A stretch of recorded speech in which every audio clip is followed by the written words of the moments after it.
this used to be our pride. It's still our pride, I guess. Tim Hortons. I'm drinking Tim Hortons. My partner got me Tim Hortons. We usually make our own coffee, but I live in Toronto, Canada, so it's our pride, our proud, our pride. But my background. I'm from the Philippines, the beautiful island of Philippines. Okay, I'm just gonna do another second video because I didn't feel I tackled most of it. So, so I'm still at chapter 36, and I have mentioned a little bit about forgiving, and I have mentioned earlier about the person who was really condemned by Filipinos because he was preaching, and now because he was known to preach um, for himself, he was more so a narcissist. He was just more so not focused on God but himself. Like he's all his people under him was directed to praise him and be praised. He's more so egoistic and pride, and it caught him, right? And what I'm saying here about before I change the video is that forgiveness is a factor for us to be happy in life, right? Like I said, if somebody harm you, you have to forgive them no matter what. It is not for them, it's for you, right? Like I said, we don't have to be part of their life no more. That's fine because, if a man fooled you twice, well, man hurt you once, shame on him. But if a man hurts you twice or fooled you twice, shame on you. You do not want to be exposed in that part of the game of their game anymore, right? So you don't want, that's fine.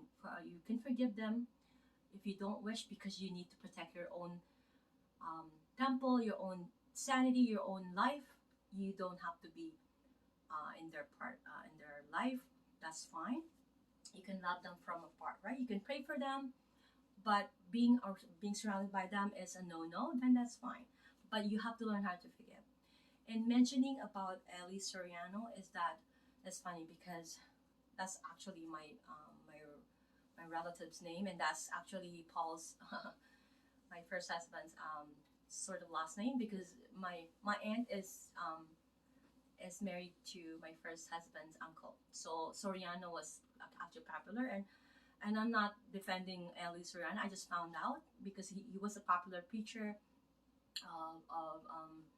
and he was really a million. He's gained lots of money. He actually monopolized the whole um, teaching of Jesus and all that. But he was found out he was really he was doing anomalies and all that. And I'm not gonna get into that. I didn't even look into it, but I was able to know what those that he fell off from that, and that is normal. Like I said, right?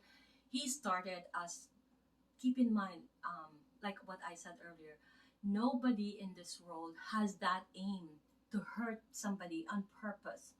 Most of them didn't do it on purpose. They did it by trying to help themselves, or trying to pursue their own desire, heart's desire, their own worldly desire, that they don't even care if this will affect people.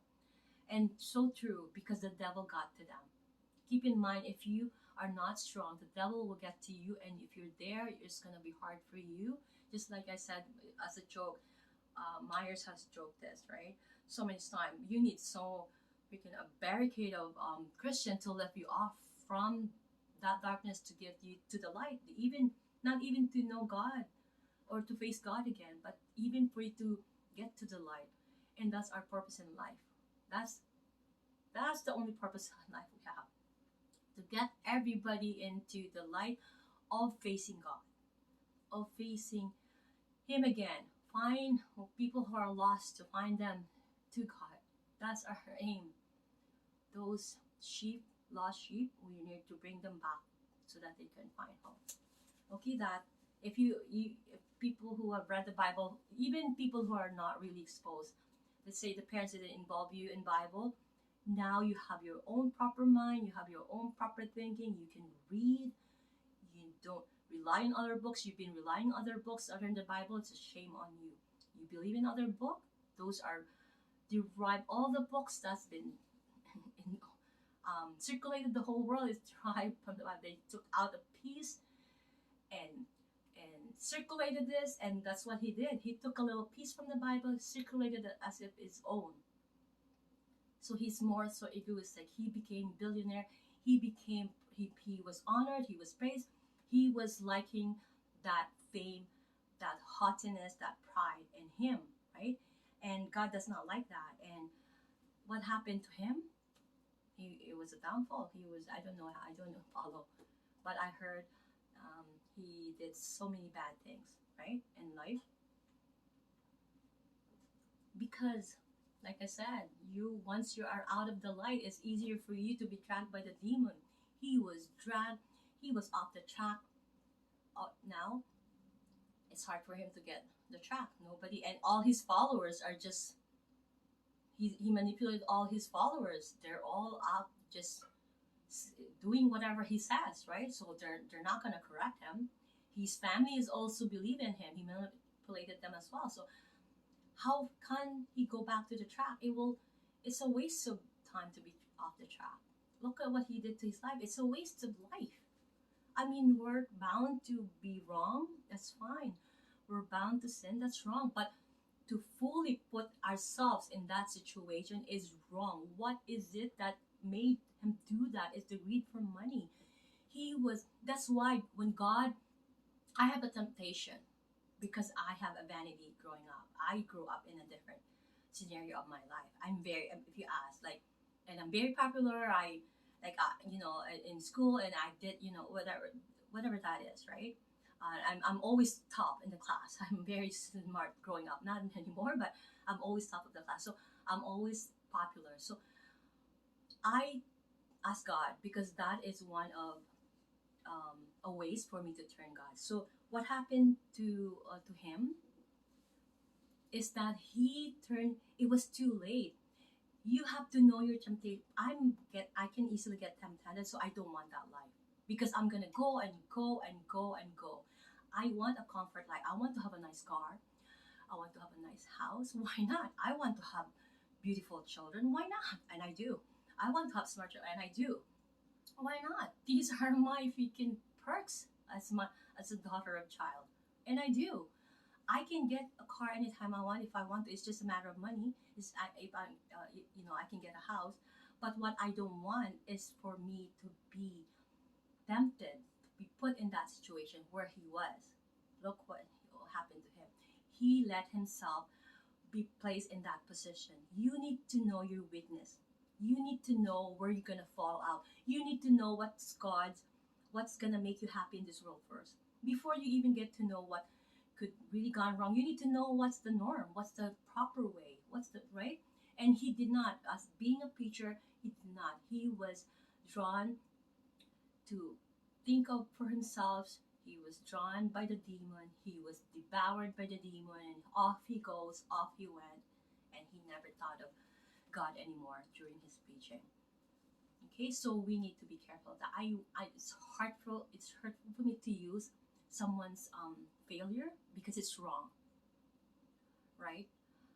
But it's also a good example for people to not follow that. It's wrong to condemn a person who's already failed, down, demoned, and all that. But I need to pinpoint it. I don't like to name names. I don't like to mention names in my blog moral. It's just I'm putting in little information about myself because a lot of people has encouraged me to write about myself, about a book, but I have done it, but I lost phones. I wrote 2 books, but I couldn't find them. I couldn't find my red phone. So I'm putting a little bit of everything about myself while I'll talk, because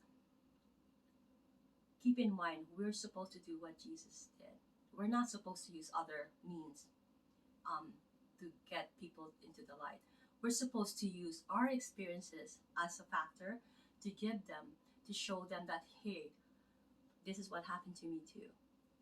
Not only you. I'm not the only one who's been failed, who's been down. So it's also a sense of humility when you do that. And that's what Jesus did. Right? He came here to tell the world that God is not a fearful God. That's one of the main reasons why he came down here for, because people has the notion that God is very fearful, and of course he is. We need to fear him. Why I mentioned this? I did a video with regards to that. I had a good friend of mine. I had fought him. I didn't spoke to him for years because of this factor that he told me that you are not supposed to fear God. That the Bible should be um, revised to how the life here today. I'm saying what? Um, the word was before your generation, your folks was here. It's been here. It's gonna be here when you die. It's gonna be here when your great grandkids will die. That's the truth. And if you were to not listen to that, bye bye to you, right? So he was really a good friend of mine because um, when I used to live in Kitchener, I had a store there, and I did a simple living, right? I didn't really communicate with a lot of my friends. Just to, I didn't have a lot of my church friends there either because I didn't have a church there. I didn't even go to church because moving in, I didn't have, well, up to now, I don't have a church, to be honest. But I spoke to only a few, and he's one of the closest friends that I have. But and he would visit me, and he was really nice. And but the fact that he said that, no, I said bye bye. I don't really like friends who or people in my life who would be an indicator for me to turn my face away from God. I will cut you off immediately because that is the rule as a Christian. We are not gonna think twice. If a person is not for us, he's not with God, therefore he's not with us. I've said this to my Facebook post 20 years ago. I believe if you're not with God, who could be against that? But if you're with God, you are with the devil. Therefore, you're not. I'm not. I don't want nothing to do with you, right? Okay, so during the Revolutionary War, I'm just gonna read this, okay? So, a group of soldiers were piling up lumber. The work was heavy and the squads were short-handed. Superintending the work but not moving was the surgeon. A plainly dressed officer came up and asked the surgeon why he did not help the man. "Why, I'm the surgeon," answered the surprised man proudly. Without a word, the officer took off his coat and helped the man, with the lumber, while the surgeon looked on. When the lumber was piled, he put on his coat and started away. The surgeon stopped him and asked, "Who are you? What's your name?" The officer stiffened to a salute and said, "General George Washington." The surgeon looked ridiculous, and he was ridiculous. Proud and vain people are always ridiculous. There is something about the puff man or woman that seems to make others want to take them down a peg. It is that something which makes small boys want to throw snowballs at gentlemen in high hats. It is that something which makes a theater audience laugh when the self-important man in the frock coat falls down. Sorry, theater is one of the word I have hard pronouncing. Yes, people can stand many things in your character without caring to do anything about it, but there is something about foolish pride that seems to make people want to take you down. Okay, it reminds one of the story of the young man all puffed up with pride who came to a very learned man and said, "I'm going to graduate with the highest honors in my school." The old man asked, "What then?" said the young fellow. "Why then am I going to become one of the country's most famous lawyers?" The old man nodded. "What then?" he said. Why then I ought to become one of the richest men in the country, with everything money can buy." The old man continued, "What then?" And then the answer was, "Why then I suppose I'll receive all kinds of honors and live to a good old age." "Yes, and what then?" Right? Prodded the old man. "Why then? Why then? I guess I'll die," stammered the young man, by now considerably deflated. "What then?" finally asked the wise old man. The young man couldn't answer. His pride did not take him that far. It did not take him to God. Then he knew how vain and silly were his thoughts, thinking nothing of eternity and of God. Keep in mind, all those dreams of yours, all your heart's desires, if your heart desires to produce babies, have a wife, have a husband, have family, so be it. That's fine. God wants you to have anything your heart desire. Keep in mind though, you do not want that to be taken away from your concentration on what's your purpose here on life is, right? To spread the word of God, of what he is to you, of what he is in this world, who is this creator of earth that people has turned their face on. And you don't want the wrath to come again, just like when Noah's, right? You don't want this to happen. And if this is what's happening now because the COVID, so be it. But we don't know. Nobody knows. Nobody knows that. Only God knows. A lot of speculations going on, assumption, but we do not know. So be it. These two shall pass. Thy shall be done. That's all I can say. If it's supposed to happen, it's supposed to happen. If I'm supposed to die today, then I'm supposed to die today, right? If I'm supposed to live until 120, then I'm supposed to live until 120.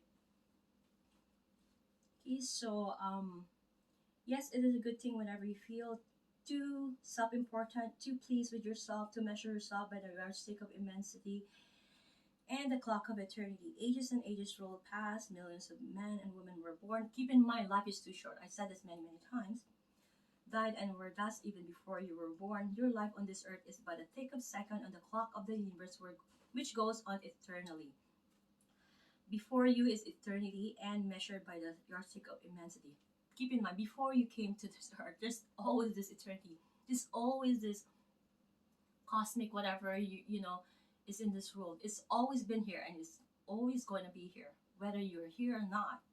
So you keep that in mind in your heart and live your life wisely. You need to live your life wisely. Do not waste your life. It's not here, but I'm telling you, because I don't want one day that people will say, "Oh, it's not in the book." So I'm just gonna say in every video that I do because I ad lib. I do a lot of, excuse me, excuse me. I have my asthma attack is coming again.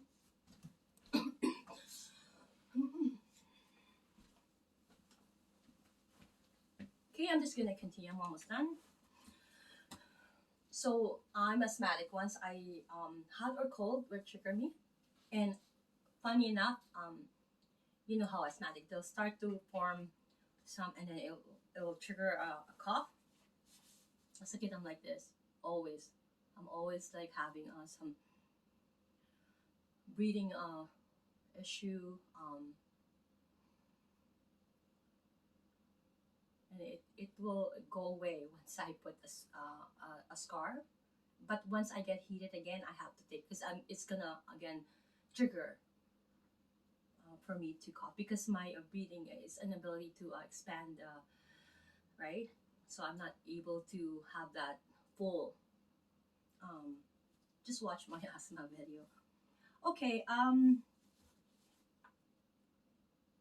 It is a good thing to sit down and think of yourself in that way once in a while, right? Yes, whenever you feel like getting too puffed up with your own importance, you need to not even measure yourselves by those immense measuring rods. Okay, there are millions and millions of people who are living their lives all over this earth who do not even know you are alive, who will never, in all likelihood, hear about you. This is always a sobering thought, right? Remember, I did a video when someone made a post. So me, I don't bother correcting people.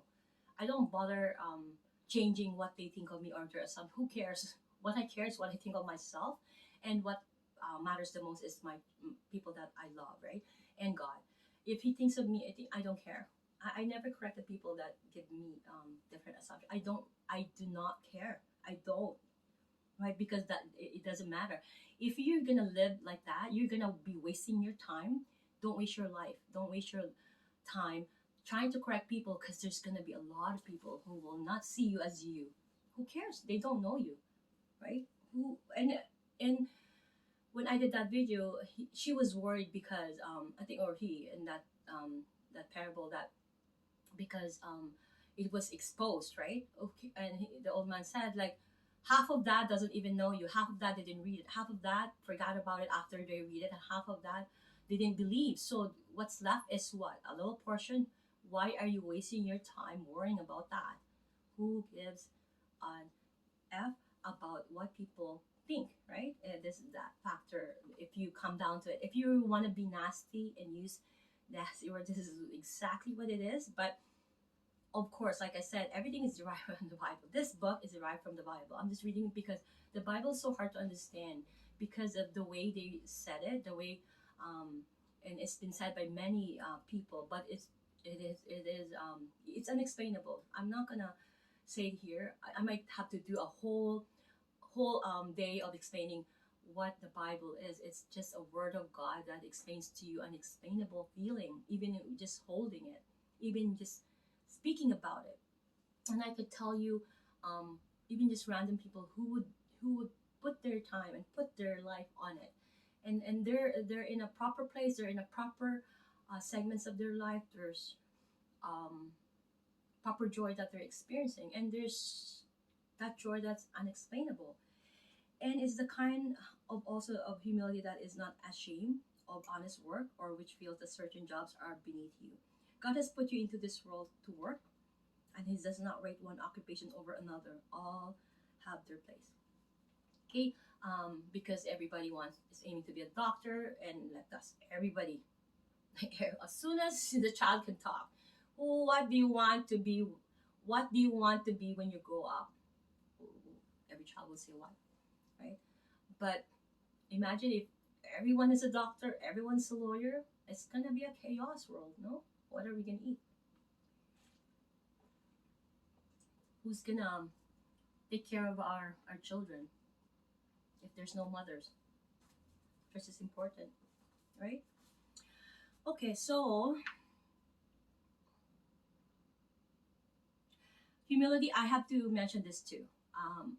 I know that if you wanted to be really nasty and you could say those, okay, you don't care, but also keep in mind too, humility does not mean you're gonna lower yourself or you're gonna let other people.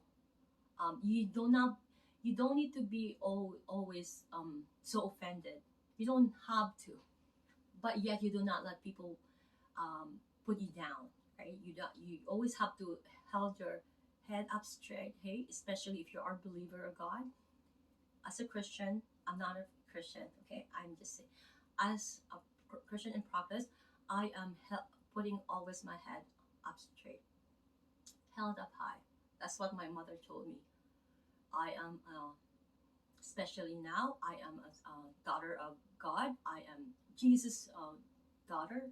I am putting my head up high, sorry, head upheld high, just for the sake, not for the sake of vanity or thing, it's because of God, because He created me out of His image. That's what I'm saying. No man is all bad. No man is all good either. That's why the moment we wake up, that evilness in us is gonna tell you, oh, He's gonna put you some thoughts that you think it's yours. It's not even yours. So things like that, we need to be careful. We really need to be careful because it's one life you have. You don't have many, right? I am Melo Dymedina once in this life. I'm not gonna come back as Melo Dymedina, right?